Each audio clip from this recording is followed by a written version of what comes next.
عارف ايه اخطر جملة ممكن تقولها لنفسك؟ لما استقر حصل لي كويس، لما اجهز هبدأ المشروع، لما ابقى جاهز هغير حياتي. المشكلة مش في الصلاة ولا في المشروع، المشكلة في عقلية التأجيل. احنا بقينا نأجل التوبة ونأجل النجاح بنفس الطريقة. عارف مين اللي بيقنعك انه لسه بدري؟ مش الظروف ولا الناس، نفسك الأمارة بالسوء. ربنا قال إن النفس لأمارة بالسوء إلا ما رحم ربك. يعني النفس بطبيعتها بتميل للراحة، للتأجيل، للهروب من المواجهة. هي اللي بتقولك استنى لما تبقى جاهز، استنى لما تبقى أحسن، استنى لما تبقى كامل. محدش بيبقى كامل قبل ما يبدأ. النبي صلى الله عليه وسلم قال اغتنم خمسة قبل خمس، ومنهم فراغك قبل شغلك وحياتك قبل موتك. يعني الفرصة اللي في إيدك دلوقتي مش مضمونة بكرة. ربنا ما طلبش منك تبقى كامل، طلب منك تبدأ ناقص بس ابدأ. صلي حتى لو لسه مش ملتزم بالكامل، اشتغل حتى لو خطتك مش مثالية، ذاكر حتى لو مالكش نفس او مزاجك مش رايق. الكمال وهم، لكن البدايه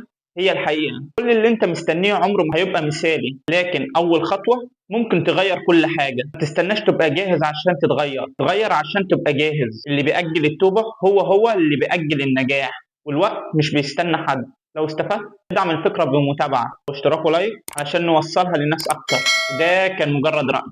عارف ايه اخطر جمله ممكن تقولها لنفسك؟ لما استقر حصل لي كويس، لما اجهز هبدأ المشروع، لما ابقى جاهز هغير حياتي. المشكلة مش في الصلاة ولا في المشروع، المشكلة في عقلية التأجيل. احنا بقينا نأجل التوبة ونأجل النجاح بنفس الطريقة. عارف مين اللي بيقنعك انه لسه بدري؟ مش الظروف ولا الناس، نفسك الأمارة بالسوء. ربنا قال إن النفس لأمارة بالسوء إلا ما رحم ربك. يعني النفس بطبيعتها بتميل للراحة، للتأجيل، للهروب من المواجهة. هي اللي بتقولك استنى لما تبقى جاهز، استنى لما تبقى أحسن، استنى لما تبقى كامل. محدش بيبقى كامل قبل ما يبدأ. النبي صلى الله عليه وسلم قال اغتنم خمسة قبل خمس، ومنهم فراغك قبل شغلك وحياتك قبل موتك. يعني الفرصة اللي في إيدك دلوقتي مش مضمونة بكرة. ربنا ما طلبش منك تبقى كامل، طلب منك تبدأ ناقص بس ابدأ. صلي حتى لو لسه مش ملتزم بالكامل، اشتغل حتى لو خطتك مش مثالية، ذاكر حتى لو مالكش نفس او مزاجك مش رايق. الكمال وهم، لكن البدايه